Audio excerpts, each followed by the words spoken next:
580 structures d'enseignement technique, de formation professionnelle et d'apprentissage, aussi bien public que privé. Un domaine qui regorge bien davantage, tant dans l'acquisition du savoir que dans les opportunités d'insertion. Seulement, le secteur n'a que 5% des effectifs de l'enseignement général. Le stock de demandeurs d'emploi pourrait baisser également si le gouvernement arrive à passer de 5 à 20% d'apprenants d'ici à 2025. Un vaste programme de rénovation et d'équipement est en cours dans ces écoles spécialisées. Une véritable opération pour répondre aux besoins du marché, enseignement technique, formation professionnelle et apprentissage, mission Reconquête. Vie d'ici de ce soir avec Salima Toudia.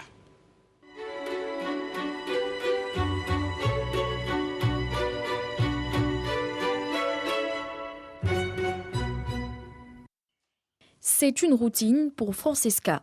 Tous les matins, dès 5 heures, dans le quartier de Beaufort, dans la commune de Boaké, elle se prépare pour l'école.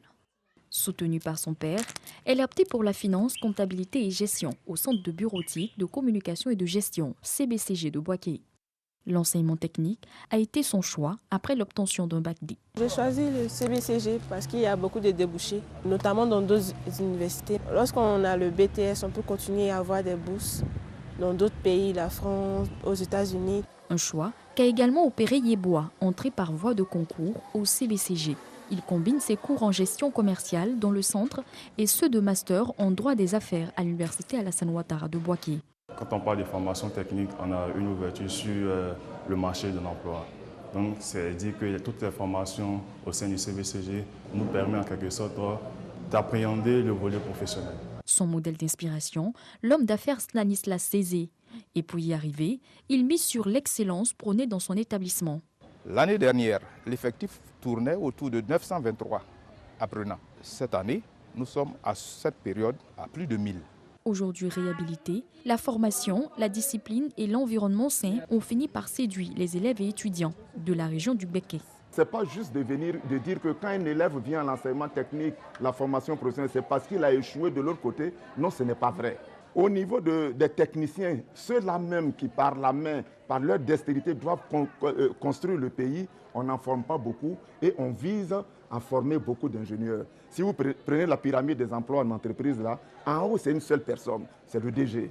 En dessous, ça peut être des ingénieurs, 2 ou 3 ou 4. Après, on descend. Là où on trouve beaucoup de monde, la base qui travaille, qui construit le pays, ce sont les ouvriers qualifiés, les CAP et autres. Pour le directeur régional, l'enseignement technique et l'enseignement général sont complémentaires. Montrer aux jeunes gens des modèles de réussite pour qu'ils sentent que, en fait, l'enseignement technique, c'est une voie d'insertion. En passant par là, on peut se faire une place au soleil. Véritable opération séduction des apprenants, car le ministère n'a que 5% des effectifs de l'enseignement général. Il faudra donc accroître le chiffre de 20% d'ici 2020. Structure rénovée à Abidjan, tout comme à l'intérieur du pays, programme adapté à des formateurs eux-mêmes formés.